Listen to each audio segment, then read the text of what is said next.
When you meet someone for the first time, especially if you're interested in their looks or their words, you find yourself changing your own language. Like you start feeling that you're enjoying this moment, because everything new is enjoyable, brothers and sisters. You get a new mobile phone, you enjoy it for a week, man. So when everything is new, you find yourself, your own hormones, your dopamine, your serotonin, all that starts to come into the picture. And suddenly that helps you change your words. You find yourself a bit more patient. You find yourself more smiling. You find yourself a bit more attractive. And then the shaitan comes to you and you start thinking, my God, he's changed me. Bro, whenever I'm with her, follow, bro, I feel so close to Allah. I found the one who will take me to Jannah. I've changed. Brothers and sisters, let me tell you something. Nothing's happened. This is all fake. It's just the newness of it all, the nice talk, it's normal. Wallahi, replace him with someone else, be the same thing. I'm telling you. Brother is asking about some brothers who are asking about marriage. They struggling to find a wife, and they're asking, what can we do in a halal way, in a smooth way, in a good way to get to it, and in the fastest way? Did I say the fastest way? The easiest and fastest way to get to it. May Allah reward you.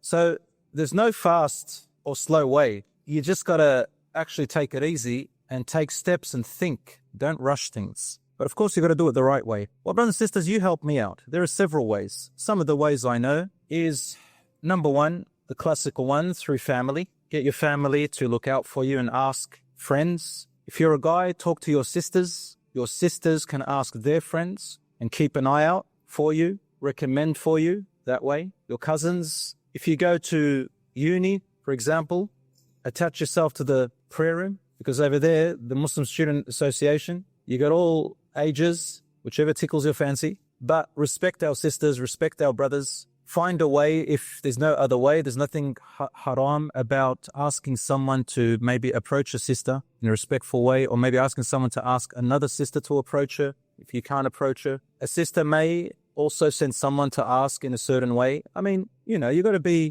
be creative and smart and smooth in the way you do it. Halal, smooth. Masjid, the community. I have some brothers who say, I live far distances, or I'm new to here. How can I say to them, look, you got to come to the masjid a little bit more often, get to know more people, inshallah, and through there, networks grow. So through events, through places, you need to be in contact with the community, brothers and sisters. If you're not known, you're not seen, nobody knows you, you stay aside, it's going to be very hard, all right? So that's, one way. Once you find someone, you like them, or you're interested in them, inshallah ta'ala, depends what your interest is. If you want to see a picture of theirs, that's fine. Get it within someone who trusts them. There's several ways. One way is through asking about the family or the brother, for example, or a cousin or a friend who is able to get you some bio about them. I say to sisters, if you don't trust, the person, or you don't know what's going to be done with your pictures, don't send it. Especially don't send it privately to a brother until you really meet the family, I think. But you can send your pictures through a friend, or a friend can show them. I mean, I've had that done, several brothers and sisters. If you are interested in them, inshallah ta'ala, you've got to be brave and make a step. My advice to you is to ask for their family. Why? I have young people say, if we don't date and we don't get to know them outside of the family, how are we going to get to know them? Brothers and sisters, I don't believe in that strategy. Wallahi, I don't. And I've been for years, decades, helping young people and being in the scene. Meeting people outside of your family, outside of your parents knowing about it, hardly ever really helps you to know the person well. And I'll tell you why. Psychologically, when you meet someone for the first time, especially if you're interested in their looks or their words, you find yourself changing your own language. Like you start feeling that you're enjoying this moment, because everything new is enjoyable, brothers and sisters. You get a new mobile phone, you enjoy it for a week, man. So when everything's new, you find yourself, your own hormones, your dopamine, your serotonin, all that starts to come into the picture. And suddenly that helps you change your words. You find yourself a bit more patient. You find yourself more smiling. You find yourself a bit more attractive. And then the shaitan comes to you and you start thinking, my God, he's changed me. Bro, whenever I'm with her, follow, bro, I feel so close to Allah. I found the one who will take me to Jannah. I've changed. Brothers and sisters, let me tell you something. Nothing's happened. This is all fake. It's just the newness of it all, the nice talk, it's normal. Wallahi, replace them with someone else. Be the same thing. I'm telling you. You don't believe me? I don't care if you don't believe me. I know what I'm saying. That's my evidence. Through experience, brothers and sisters, we've learned this stuff. Now, let me tell you something. You'll know a little bit about them. The most you're going to know about them, wallahi, I kid you not, it's not going to be more than 10% of what you're going to know about them. What are you going to know about them? Their genre of music, or their genre of what they like to read, their personality, they're funny, they joke, they like going to the beach, or they like going skiing, or they like horse riding. It's this superficial stuff that you're going to be sitting there talking about. That's all I've seen in young people when they meet outside. It's all about fun, joking, talking about superficial things that don't really matter for your marriage. The real stuff is when you dive in. Don't dive in the deep end, the shallow end. Just slowly go talk to your mum and dad. Say, Dad, you know, there's this girl, I heard about her. Even if you've met them, let's say in high school, in secondary school, you met them, you know about them, someone recommended you. Even if you happen to talk to them once in an open environment, I mean, realistically, this is what happens in our time. All right, just avoid any haram interaction, such as being secluded alone in a room together, such as starting to talk stuff that really now is unnecessary. It's not really the talk that you should be talking. You know, I'm talking about flirtatious talks, pickup lines, and acting like you're all pious, but you're not, and you're just showing the nice side of your face and the nice side of your body, or whatever it is.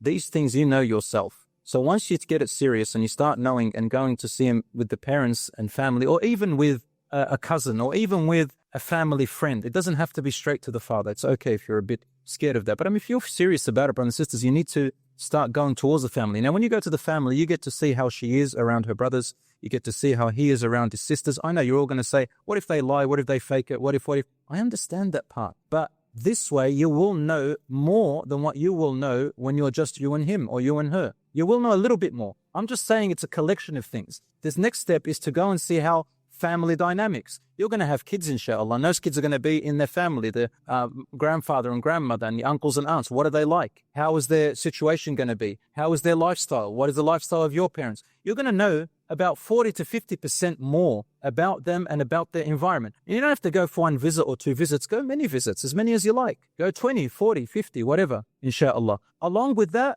you do your research on outside of the house. Ask about them. Check the social media. Ask friends. Do your research. Get someone else to ask about them. What are they like? What's their past like? Brothers and sisters, you're more likely to be safer this way and more clearer than just going out for 6 months or a year or 3 months or 4 months together alone until the attachments and the relationship and the emotions start coming together. And later on, you're going to find out things that you wished you would have known before. You're not the same around this person as you are around your family, around your friends, around your brothers and sisters. I know a brother, he regretted big time. He got to know this sister through a cousin, and he thought before going to the father, because too serious, man, I'll go and meet her. Where did he meet her? She goes to a certain university. There was a barbecue day and he went over there and met her, or some other event. And, you know, they established connection. They exchanged each other's social media accounts, and just kept going until they fell in love. It's not really love. Love comes after you get married. These are emotions, right? Emotions, but not real love. Love is when you're there for each other and there's ups and downs and you've really known each other. It comes to the point where you've come really your strengths and weaknesses and your nice and ugly side, and everything about you is now together, and you're there for each other, and you've established those memories over at least 2 years, 3 years, 4 years. Love starts to come in if it goes well. But before that, brothers and sisters, it's just newness. So you've got to look at what matters for the marriage. Use your brain. So with the father, for example, or the uncle or the aunt or the mothers, you get parents to also ask on your behalf. So let's say, for example, that the girl has something to say, but she's too embarrassed to say it to him, because when you first meet, you're not going to be able to talk about everything. So now you have support. Maybe she can say to her mum, look, mum, you know this, I've had this type of a life, for example, this has happened. Can you maybe have a talk to my dad? He can talk to his dad and maybe they can talk about it. Or maybe the brother, he wants to say something to her, but he's embarrassed, so he can talk to her father instead, masalan, or get his father or someone to talk to her father. The point is, the more people you have around you, the easier you're going to be able to talk about things that are really necessary, inshallah. Plus, you get the advice of your parents.